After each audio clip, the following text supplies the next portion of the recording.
मेरी बात सुनिए। अब मेरे भाई, चलो आ जाओ यार, उससे पता मैं पढ़ लिया। हमें आइडियली पहला सेक्शन कौन सा पढ़ना चाहिए? इनकॉर्पोरेशन नहीं, हमें पहला सेक्शन कौन सा पढ़ना चाहिए? मेमोरेंडम नहीं, पर्सन नहीं, कंपनी नहीं।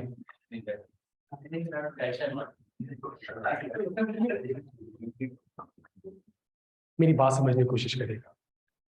जब एक कानून आया तो कानून अप्लाई किसके ऊपर होगा, सबसे पहले ये पढ़ना पड़ेगा। मेरी बात सुनिएगा, पहले जब एक कानून आया, कानून क्या है भाई? कंपनी बनानी है आपने, तो भाई कंपनी नहीं, किन लोगों ने बनानी है? नहीं, पर्सन नहीं, कंपनी किन लोगों ने बनानी है, मतलब किन लोगों के ऊपर ये रिक्वायरमेंट है, ये ऑब्लिगेशन है कि वो आपने कंपनी फॉर्म करनी है। भाई मैं क्यों कंपनी फॉर्म करूं यार? कंपनी फॉर्म करके मैं क्यों अपना डेटा यहाँ पे दूं? तो मैं तो कंपनी, तो पहला कानून कौन सा आना चाहिए कि भाई आप एलिजिबिलिटी कह लें या अच्छा वर्ड क्या कह लें, वर्ड देखे कितना खतरनाक किया है, ऑब्लिगेशन। एलिजिबल का वर्ड यूज ना करिएगा। एलिजिबल का मतलब यह है कि अगर आपने इंटर इंजीनियरिंग से करी है तो आप एलिजिबल हैं कि आप इंजीनियरिंग परस्यू कर सकते हैं, ये आप एलिजिबल हैं। लेकिन लॉ एलिजिबल का वर्ड यूज नहीं करेगा। लॉ तो आपके ऊपर क्या करेगा, जब एक कानून नाफिज करेगा तो वर्ड कौन सा यूज करेगा? ऑब्लिगेशन का। कि भाई ऑब्लिगेशन है कुछ लोगों पे कि उन्होंने कंपनी फॉर्म भी करनी है या रजिस्टर्ड करनी है। अगर एक चीज ऑलरेडी चल रही है तो फिर आपने उसको कंपनी के कानून में उसको लेके आना है। तो ऑब्लिगेशन, तो सबसे पहला सेक्शन किस चीज का आएगा? ऑब्लिगेशन का। मेरी बात समझेगा, सही है? मैं आपके सामने एक छोटी सी एग्जांपल रखता हूँ। IQ स्कूल ऑफ फाइनेंस, अगर जब हमने ये बनाया था तो हमने डेफिनेटली बैठ के ये असेस किया था कि यार कल को अगर हमारे ऊपर कोई आ जाए, SCCB का बंदा, रजिस्ट्रार, कमिश्नर, कि बेटा कंपनी तो बनाई नहीं था, ये पेनल्टी। तो हमने IQ बनाते हुए ये लाजमी सोचा होगा कि क्या हम कंपनीज एक्ट के एम्बिट में, तो हमने कौन सा सेक्शन रेफर किया था? Section 9, obligation. कि क्या हमारी ऑब्लिगेशन है भी या नहीं। अगर हम कल को कंपनी बना लें अच्छी बात है, बट अगर कंपनी ना बनाए तो हमें कोई फाइन या पेनल्टी नहीं लगा सकता। क्यों नहीं लगा सकता? बिकॉज सेक्शन 9 क्या कहता है? सेक्शन 9 कहता है एसोसिएशन, पार्टनरशिप और एंटिटी। अगर कोई एसोसिएशन है या अगर कोई स्कूल ऑफ फाइनेंस या कोई एंटिटी है, सही है? मतलब एंटिटी मतलब जेंडर्स हो गया, कोई भी हो गया, समझने की कोशिश करिएगा, सही है? अगर इनके लोग 20 से कौन सा वर्ड यूज किया है? कौन सा वर्ड यूज नहीं किया? इस वाले लाइन में कौन सा वर्ड नहीं आ रहा? नहीं, इस वाले पॉइंट में कौन सा वर्ड नहीं आ रहा? इस वाले वर्ड में इस वाले स्टेटमेंट में एसोसिएशन, पार्टनरशिप और एंटिटी, कौन सा वर्ड नहीं आ रहा? किसने कहा? कंपनी का वर्ड क्यों नहीं आ रहा? नहीं है, ये हमेशा याद रखता, हमेशा याद रहेंगे, लॉजिक पता होगी। बच्चा पेपर में क्या करके आ जाता है? MCQs आता है, association, partnership, space, fill in the blank. नीचे 4-5 ऑप्शन दिए होते हैं, बॉडी, कॉर्पोरेट और लीगल पर्सन और कंपनी। बच्चा किस पे टिक लगा के आ जाता है? कंपनी पे टिक लगाए। कंपनी, तो लॉ ने कंपनी का वर्ड यूज नहीं किया। क्यों? कंपनी की डेफिनेशन क्या है? फॉर्म एंड, तो IQ स्कूल ऑफ फाइनेंस अभी फॉर्म तो हो गया है, लेकिन कंपनीज एक्ट के हिसाब से रजिस्टर्ड नहीं हुआ। बिजनेस कर रहा हूं मैं, लेकिन कंपनीज एक्ट, तो मैं कितने अगर ये कंपनी का वर्ड यूज कर लेता तो उसका मतलब ऑब्लिगेशन है नहीं मेरी। क्यों नहीं है ऑब्लिगेशन? वो तो ऑलरेडी रजिस्टर्ड है, तो उससे कौन सा वर्ड यूज करे? एसोसिएशन, पार्टनरशिप और एंटिटी। सही है? एंटिटी का मतलब केबिन वाला भी आ गया, एंटिटी का मतलब एक बिरयानी का ठेला लगाने वाला भी आ गया। मेरी बात समझने की कोशिश करेगा, सही है? अच्छा, कितने लोग? 20 लोगों से अगर ज्यादा है और क्या कर रहे हैं ये लोग? बिजनेस कर रहे हैं। क्यों? विद द ऑब्जेक्ट गेन या प्रॉफिट। मेरी बात समझिए, गेन या प्रॉफिट। तो ये बिजनेस नहीं कर सकते अनलेस कंपनीज एक्ट के दायरे में। और कंपनीज एक्ट आपको एक सर्टिफिकेट देगा जिसके बेसिस पे आप कंपनी अपना बिजनेस, क्या यहां तक बात समझ आती है? तो इसका मतलब है पहला किसके ऊपर अप्लाई होगा? एसोसिएशन, पार्टनरशिप और एंटिटी। तो जब एक बिजनेस चल रहा होगा तो लोग चला रहे होंगे, लोग कितने से ज्यादा होने चाहिए? 20 से ज्यादा होने चाहिए। और किस मकसद के लिए वो इकट्ठे हुए हैं? इसके लिए। यहां तक बात समझ आती है?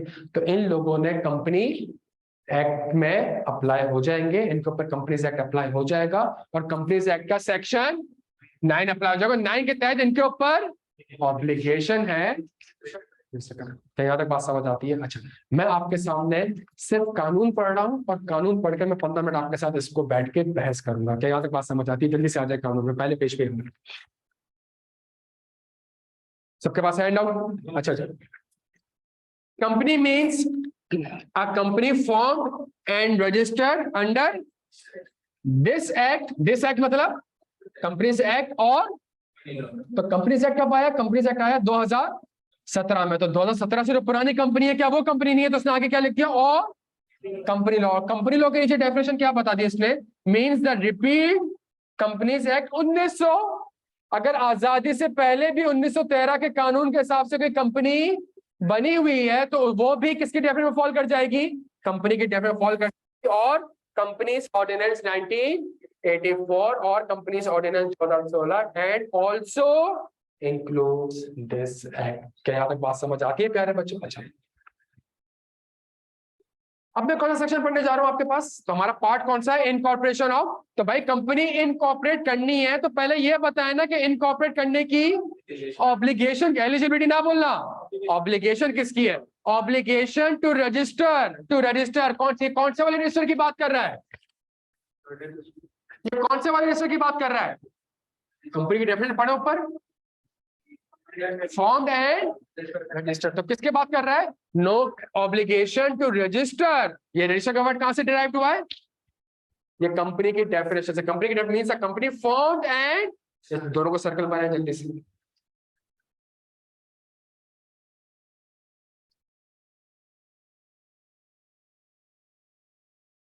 obligation to register certain association partnership as। तो रजिस्टर क्या करवाना है? As a company. No association partnership और entity consisting of more than, मतलब 20 तक लिमिट है। जहां 21 हो गए आप ऑब्लिगेशन के दायरे में आ जाओगे। Consisting of more then 20% shall be form for the purpose of carrying on any business that has for its object the acquisition of gain by the association, partnership or entity or by the individual members thereof unless it is। देखें मेरी बात समझने की कोशिश करेगा। unless से पहले जो कंपनी की डेफिनेशन एक वर्ड यूज हो रहा है, कौन सा? unless से पहले एक वर्ड यूज हो रहा है, नो एसोसिएशन पार्टनर, कौन सा? फॉर्म। तो क्या कह रहे हैं? नो एसोसिएशन पार्टनरशिप और entity consisting of more then 20% shall be. आप एक केबिन खोलने जा रहे हैं, 20 से ज्यादा लोग हैं, आप उसको फॉर्म कर ही नहीं सकते अनलेस आप रजिस्टर्ड हो जाओ एज पर। मैं आपसे अगेन कह रहा हूं, ये दो वर्ड को हमने अगले 10 क्लास में बार बार पढ़ना है, तभी मैं पहली क्लास में फोकस कर रहा हूं। सही है? तो अगर आप अब तक भी देखें तो आपको दो ही वर्ड दिखेंगे। कौन से दो वर्ड दिखेंगे? Formed and registered. हेडिंग क्या है? Obligation to register. No association, partnership or entity consisting of more than 20 persons shall be formed for the purpose of carrying on any business that has for its object acquisition of gain by the association, partnership or entity or by the individual members thereof unless it is registered as a company under this act and any, अगर नहीं करूं तो any violation of this section shall be an offense punishable under this section। क्या punishment लगेगी वो भी मैं आपको थोड़ी देर में बता देता हूं। क्या यहां तक बात समझ आ रही है प्यारे बच्चों? तो एक चीज हमेशा याद रखिएगा, पार्टनरशिप में IQ स्कूल ऑफ फाइनेंस आ गया, सही है। एंटिटी में बराबर में जो मैकडोनल्ड है ये भी आ गया, ये अल्लाह वाला बिरयानी है ये भी आ गया, जो पीछे जेंडर्स है ये भी आ गया, जो एक केबिन वाला बैठा हुआ है वो भी आ गया। क्या यहां तक बात समझ आ रही है? तो एंटिटी तो उसने वर्ड ही कौन सा यूज करे? जनरल। भाई हर किसी को ऑब्लिगेशन में दायरे ले गया कि ऐसे जितने भी लोग बैठे हैं आपकी ऑब्लिगेशन है टू रजिस्टर। कब? जब आप 20 लोगों से क्या यहां तक बात समझ आती है? तो अगर आप लॉ को देखें तो वर्ड्स में कौन से यूज कर रहा हूं? खुदा का वास्ता यहाँ पे कंपनी का वर्ड यूज क्यों नहीं करना? यहाँ पे पूरे पैराग्राफ में आपको शेयर होल्डर का वर्ड नहीं दिखेगा। क्यों नहीं मिलेगा? कंपनी अभी तक फॉर्म तो हो गई है लेकिन कंपनीज एक्ट के हिसाब से, क्यों? बिकॉज कंपनी की डेफिनेशन फॉर्म और रजिस्टर्ड का वर्ड नहीं लिखा हुआ बल्कि फॉर्म एंड रजिस्टर्ड का वर्ड लिखा हुआ है। क्या यहां तक पता? दोनों कंडीशन बनानी भी, फॉर्म भी कंपनी एक्ट के हिसाब से करनी है, रजिस्टर्ड भी कंपनी एक्ट के हिसाब से करनी है। मेरे भाई क्लियर आप सारे यहाँ पे? क्या यहां तक बात समझ आती है? अच्छा, तो यहाँ पे कंपनी का वर्ड नहीं है, यहाँ पे शेयर होल्डर का वर्ड नहीं है, कौन सा वर्ड यूज होगा?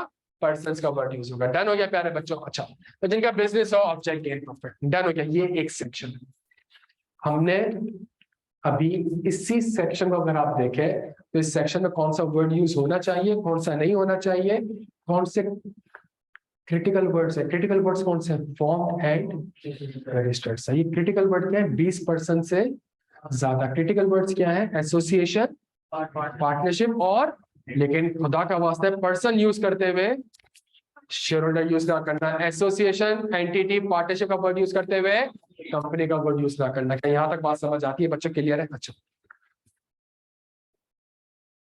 मैं आपके सामने एक एग्जांपल रखता हूं।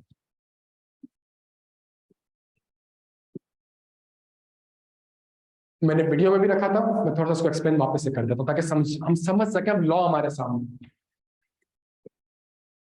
हमारे पास कुछ 12 टीचर्स हैं, हमारे फाइनेंस में कुछ 2 बंदे बैठे हुए हैं, हमारी मार्केटिंग में कुछ 5 बंदे बैठे हुए हैं, हमारे एडमिन में कोई 6 बंदे बैठे हुए हैं। टोटल कितने बंदे हो गए?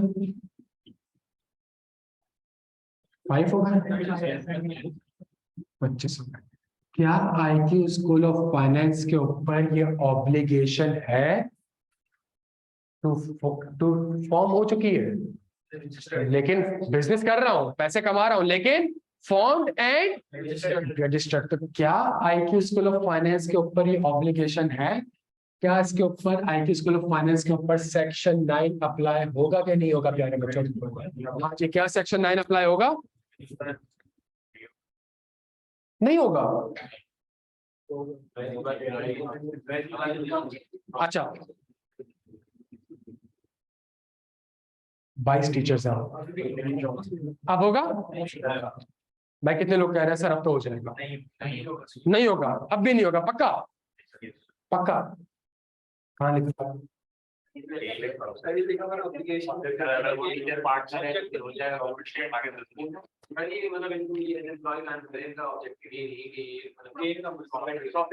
एग्जैक्टली। अब लॉ को अब वापस से पढ़े।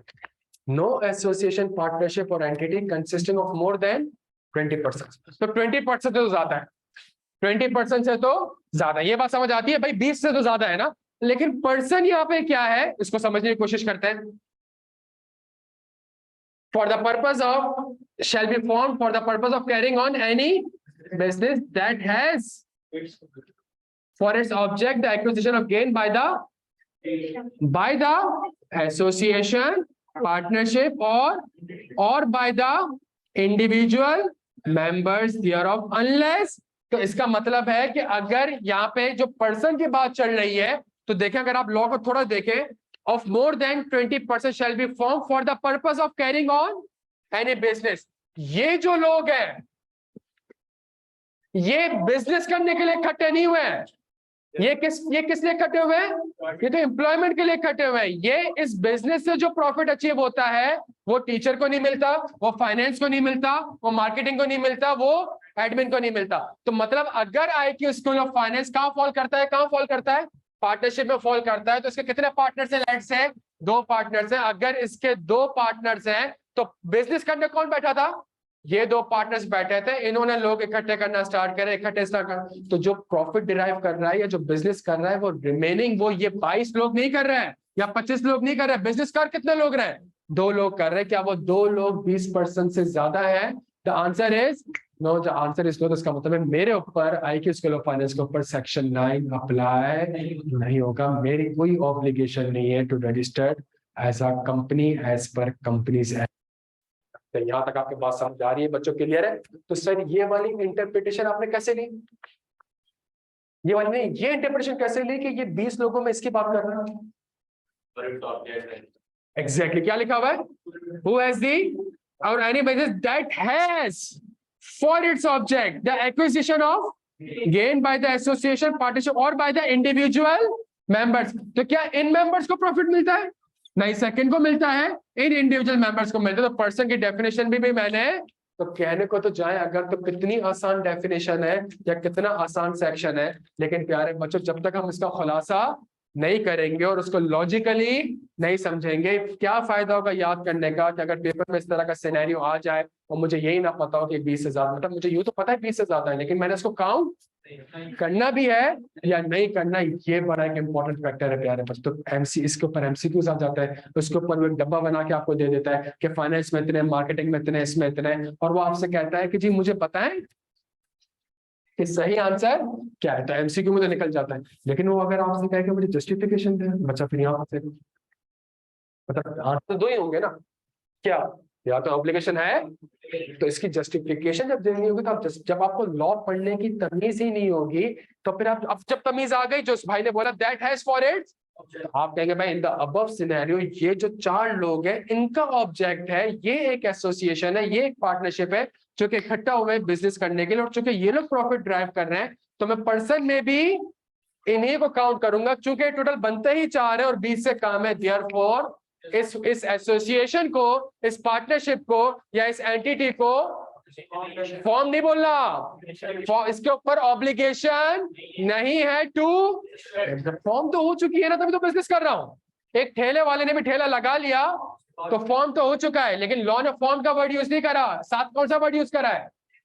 एंड रजिस्टर्ड का वर्ड यूज करा है बच्चों के। यहाँ तक बात समझ आती है मेरे भाई? क्लियर है? तो शुरू की क्लासेस में हमें लॉ को समझने में, उसकी अंग्रेजी समझने में थोड़ा सा इसमें टाइम लगेगा। अगर इसी चीज को, मेरी बात समझने की कोशिश करिएगा, अगर इसी चीज को मैं ऐसे करके दे दूं तो आपको याद करने में आसानी होगी, लेकिन पास करने में आसानी नहीं होगी। जब लॉ में से हम आंसर निकालेंगे तो लॉ में से आंसर कब निकाल सकेंगे? जब हम ओरिजिनल कानून पढ़ेंगे। अगर इसको समराइज वर्जन पढ़े या प्रिसाइज वर्जन पढ़े जिसमें हमने 2-3 वर्ड्स ही उड़ा दिए, इसको समराइज, मैं एक चीज 5 लाइन का लॉ है ना, उसको समराइज करने के लिए मुझे 3 लाइन पे लाना पड़ेगा। 3 लाइन पे कैसे लाऊंगा? मैं वर्ड्स रिमूव करूंगा। जब मैं वर्ड्स ही रिमूव कर दूंगा बच्चों तो फिर लॉ तो मेरे समझ में नहीं आएगा। एक कानून, और कानून में से अगर आप 3-4 अल्फाज उड़ा दें या 2-3 लाइनें उड़ा दें तो कानून तो आपको, कानून को हमने सही से पढ़ना है। कानून सही से पढ़ेंगे तभी उसको इंटरप्रेट कर सकेंगे। जब इंटरप्रेट करेंगे तभी हम पेपर में इसको इंशाल्लाह अटेम्प्ट कर सकेंगे। क्या यहाँ तक बात समझ आती है? क्लियर है? अब मुझे एक बात बताएं, 2 मिनट बस। कंपनी की डेफिनेशन क्या है? इसका मतलब है अगर IQ स्कूल ऑफ फाइनेंस पे सेक्शन 9 अप्लाई नहीं होगा तो उसके ऊपर ऑब्लिगेशन नहीं है, तो इसका मतलब है उसके ऊपर कंपनीज एक्ट 2017 अप्लाई नहीं होगा। लेकिन अगर IQ स्कूल ऑफ फाइनेंस के ऊपर सेक्शन 9 अप्लाई हो जाएगा तो इसका मतलब है अब उसको एक कंपनी फॉर्म भी करनी पड़ेगी, रजिस्टर्ड भी करनी पड़ेगी। और अगली हमारी 8 से 10 क्लासेस किसके ऊपर लगेंगी प्यारे बच्चों? 2 वर्ड्स के ऊपर। कौन से 2 words? Form and register. Company form कैसे होगी और कंपनी रजिस्टर्ड कैसे होगी? क्या यहाँ तक बात समझ आ रही है? तो नेक्स्ट क्लास में हम इंशाल्लाह पढ़ेंगे कंपनी फॉर्म कैसे होगी, और साइमल्टेनियसली हम पढ़ेंगे क्या? और जब हम पढ़ेंगे तो आप कहेंगे सर कंपनी तो फॉर्म भी हो गई और कंपनी तो रजिस्टर्ड भी हो गई, लेकिन जब उसके हम खुलासा करने जाएंगे और जब उस चीजों के ऊपर हम मजीद कूदेंगे तो हमें पता चलेगा कि नहीं सर, अगर यूं हो गया तो इसके ऊपर भी एक सेक्शन होना चाहिए, तो सेक्शन 11 आ जाएगा। फिर सेक्शन 11 पढ़ते हुए आप कहेंगे सर अगर ऐसा हो गया तो फिर उसके बाद सेक्शन 12 आ जाएगा। तो इस तरीके से हम सेक्शंस को इंशाल्लाह पढ़ने की कोशिश करेंगे। क्या यहाँ तक बात समझ आ रही है? 2 मिनट है, कोई सवाल आपको तो मुझसे पूछ सकते हो बच्चों। सर यहाँ पे जैसे लिखा हुआ है कि ऑब्जेक्ट होना चाहिए एक्विजिशन ऑफ गेन, तो वो बटन की काउंटिंग में आ जाएगा। लेकिन पार्टनरशिप टैक्स के तहत तो ये जो आपने दो पार्टनर देखे इसकी और भी रिक्वायरमेंट होनी चाहिए। सिर्फ अगर कोई बंदा शेयर ऑफ प्रॉफिट लेके जा रहा है तो उसको पार्टनर नहीं कहेगा, यहाँ पे सिर्फ शेयर ऑफ प्रॉफिट का ये चीज होता है। हाँ मतलब वो बाकी रिक्वायरमेंट अप्लाई नहीं होगी पार्टनरशिप टैक्स पर। नहीं, बट लिखा हुआ है ना कि बिजनेस है, अगर वो एसोसिएशन भी बिजनेस अचीव कर रही है, भाई हमने अरेंजमेंट ये रखा कि IQ स्कूल ऑफ फाइनेंस से जो भी प्रॉफिट आएगा हम ड्राइंग नहीं करेंगे, हम प्रॉफिट लेके नहीं जाएंगे।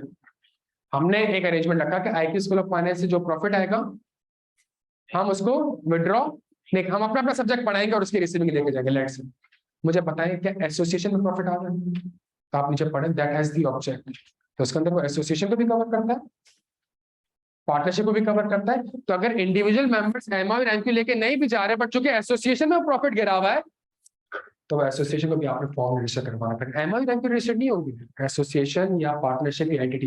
लेकिन मैं कल को ये बोलूं भाई एसोसिएशन का तो प्रॉफिट नहीं है, प्रॉफिट तो MI और MQ, तो उस चीज को कवर करने के लिए भी उसने लिख दिया कि या अगर उसके इंडिविजुअल मेंबर्स या पार्टनर्स अगर प्रॉफिट ड्राइव कर रहे हैं उसमें से तो भी ये सेक्शन उसके ऊपर अप्लाई हो जाएगा। मेरा मानना था कि जैसे ये 22 टीचर है, ये पार्टनर्स तो नहीं है, हाँ। लेकिन आपने कोई नई फर्म होती है या फिर नई ऐसे बिजनेस शुरू करते हैं तो उन्हें प्रॉफिट शेयरिंग स्कीम दी हुई है उनको 0.1% या 0.5% प्रॉफिट हम अपने एम्प्लॉइज के साथ शेयर करेंगे। हाँ अब ये सेक्शन अप्लाई हो जाएगा कंपनी फॉर्म करने वाला। अगर देखें, अगर मेरी बात सुनो, आपने IAS 37 में एक चीज पढ़ी होगी, एक कंस्ट्रक्टिव ऑब्लिगेशन होती है, एक लीगल ऑब्लिगेशन होती है। एक मैं आज आपसे कहता हूँ यार मैं अफ्तारी कराऊंगा, ये मेरी कौन सी ऑब्लिगेशन है? मेरी कंस्ट्रक्टिव ऑब्लिगेशन है, सही है।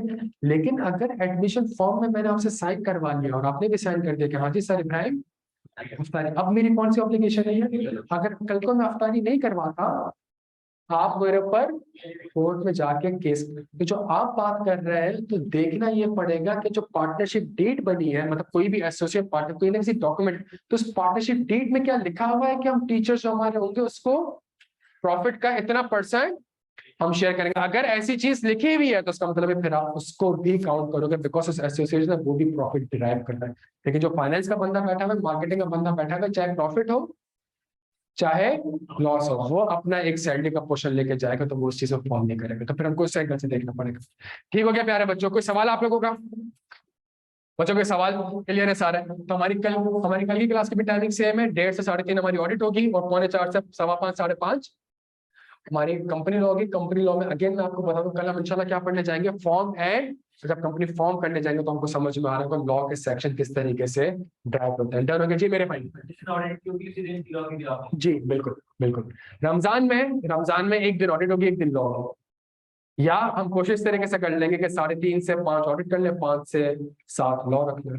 नहीं ऐसा हो नहीं सकेगा, तो शायद रमजान में ऑल्टरनेटिव डेज वगैरह हमारे हो रहे होंगे, ताकि अगर बच्चा आए भी तो फिर 2 घंटे प्रॉपर ऑडिट पढ़े, फिर अगले दिन 2 घंटे प्रॉपर लॉ पढ़े। तो रमजान में ये होगा, अदरवाइज पूरे बैच में ऑडिट और लॉ की क्लास हमारी कंसेक्यूटिव की। उससे पहले सर केफे की लॉ हो रही होगी, या मेरी लॉ के साथ सर केफे की इंशाल्लाह लॉ हो रही होगी, और या साथ में एफर्ट भी है जो हमारे ग्रुप के सब्जेक्ट है वो। ठीक है जी, और कोई सवाल? चलिए जी, थैंक यू सो मच।